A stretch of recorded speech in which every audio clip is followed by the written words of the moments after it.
दिल्ली का ट्रैफिक अब हवा में उड़ान भरने वाला है। सीआईआई ने दिल्ली एनसीआर में एयर टैक्सी कॉरिडोर का धमाकेदार प्लान पेश किया है। गुरुग्राम से कनॉट प्लेस फिर जेवर एयरपोर्ट तक ट्रैफिक जाम में फंसकर घंटों बर्बाद करने के दिन खत्म।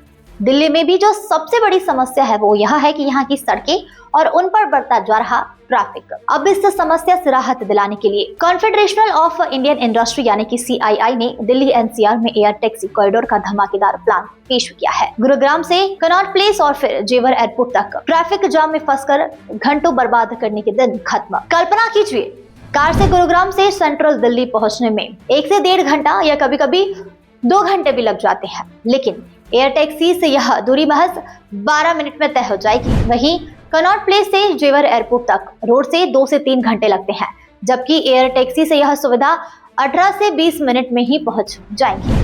पूरा 65-75 किलोमीटर का कॉरिडोर 30 मिनट में भी कम समय के कवर हो जाएगा। सीआईआई ने जो प्रस्ताव रखा है उसमें एयर टैक्सी का यह कॉरिडोर 3 राज्यों से गुजरेगा। यह एयर रूट हरियाणा के गुरुग्राम के DLF फेज 3 से शुरू होगा, जो गुरुग्राम के ही साइबर हब दिल्ली के अंतर्राष्ट्रीय एयरपोर्ट और कनॉट प्लेस और फिर उत्तर प्रदेश के नोएडा सेक्टर 18 से होते हुए नोएडा इंटरनेशनल एयरपोर्ट तक जाएगा। यह इसका एक रूट बनाकर रखा है। इस पूरे कॉरिडोर की लंबाई लगभग 65 से 75 किलोमीटर के बीच की है, जिसे 30 मिनट में भी कम समय में आप एयर टैक्सी से तय कर सकते हैं। अब यह जो एयर टैक्सी में आप छोटा सा हेलीकॉप्टर जैसी जो चीज देख सकते हैं, यह एक छोटा और बेहद हल्का इलेक्ट्रॉनिक विमान है जो वर्टिकल टेक ऑफ और लैंडिंग कर सकता है, यानी यह सीधे ऊपर उड़ता है और सीधे नीचे उतर जाता है।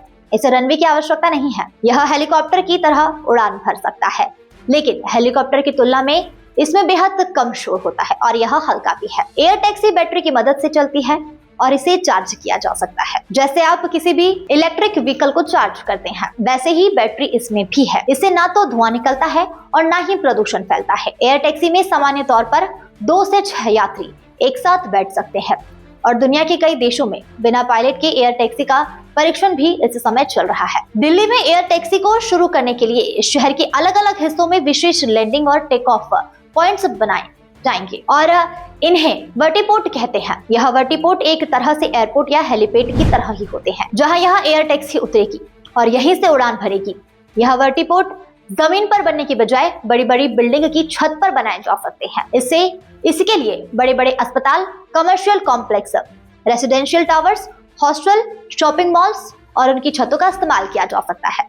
और यह टेक्नोलॉजी खास तौर पर बड़े और घनी आबादी वाले शहरों के लिए बनाई गई है। इसका फायदा यह है कि इसके लिए जमीन अलग से ना तो खरीदनी पड़ेगी और ना ही डेवलप करनी पड़ेगी और इस प्रोजेक्ट को बहुत ही कम पैसे में शुरू किया जा सकता है। अब आपको इसका किराया बताते हैं। एक अनुमान के मुताबिक, यह शुरुआती अनुमान है, दिल्ली से गुरुग्राम के बीच जो किराया होगा वो 2000 से 3000 के आसपास हो सकता है। एक एयर टैक्सी की कीमत 30 करोड़ से 40 करोड़ रुपए होती है, लेकिन जैसे जैसे टेक्नोलॉजी सस्ती होगी, इसका इस्तेमाल बढ़ेगा, तो भविष्य में इसका किराया सस्ता भी हो सकता है। जिस तरह से किसी जमाने में हवाई जहाज में सफर करना सिर्फ अमीरों तक सीमित था, लेकिन आज आम लोग भी हवाई जहाज में सफर करते हैं, वैसे ही आने वाले समय में एयर टैक्सी पर भी आम लोगों का सफर शुरू हो सकता है और यह उनकी जिंदगी का हिस्सा बन सकती है। सीआईआई का कहना है कि अगर दिल्ली में यह मॉडल सफल रहा तो इसे मुंबई, बेंगलुरु, चेन्नई और हैदराबाद जैसे बड़े शहरों में भी लागू किया जा सकता है। हमारे देश में कई कंपनियां एयर टैक्सी की योजना पर इस समय काम कर रही है। अब आपको बताते हैं दुनिया के किन किन देशों में एयर टैक्सी पर काम चल रहा है। चीन की एक कंपनी ने दुनिया की पहली एयर टैक्सी बना ली है, जिससे चीन के एशियन रेगुलेटर के द्वारा उड़ान भरने की मंजूरी दे दी गई है। 2 सीटों वाली एयर टैक्सी 130 किलोमीटर घंटे की रफ्तार से 30 किलोमीटर तक का सफर तय कर सकती है और यह सर्विस इसी साल से शुरू हो सकती है। चीन में 1 किलोमीटर सफर करने के लिए 400 से 500 रुपए का किराया देना होगा। पिछले साल दुबई में भी एयर टैक्सी का एक सफल परीक्षण किया गया था और वहां पर एयर टैक्सी के लिए इंफ्रास्ट्रक्चर तैयार किया जा रहा है। दुबई में भी इसी साल एयर टैक्सी की शुरुआत हो सकती है और एयर टैक्सी का विचार बड़ा ही आकर्षक है, लेकिन इसे लागू करना उतना आसान नहीं है जितना दिखाई दे रहा है। दिल्ली जैसे बड़े और संवेदनशील शहर में इसे शुरू करने के लिए कई गंभीर चुनौतियां होंगी। सबसे बड़ी चुनौती है सुरक्षा। दिल्ली में प्रधानमंत्री, राष्ट्रपति, संसद भवन, विदेशी दूतावास और आसपास सैन्य ठिकाने हैं, जहां हवाई क्षेत्र पर कई बार बड़े प्रतिबंध होते हैं। एयर टैक्सी को इन नियमों का पालन करना होगा और संवेदनशील क्षेत्रों से दूरी भी बनाकर रखनी होगी। दिल्ली में तो आज कई जगह ऐसी भी है जहां पर आम ड्रोन भी नहीं उड़ाए जा सकते। तो जब ड्रोन नहीं उड़ सकता है तो एयर टैक्सी कैसे उड़ाएंगे? भारत में नागरिक उड्डयन के जो नियम है वह बड़े ही सख्त है। एयर टैक्सी ना तो हेलीकॉप्टर है ना ही पारंपरिक विमान। इसके लिए डीजीसीए को नई गाइडलाइन बनानी होगी। दिल्ली का मौसम भी बड़ी चुनौती है। गर्मी, मानसून या घना कोहरा उड़ान को अक्सर प्रभावित कर सकता है।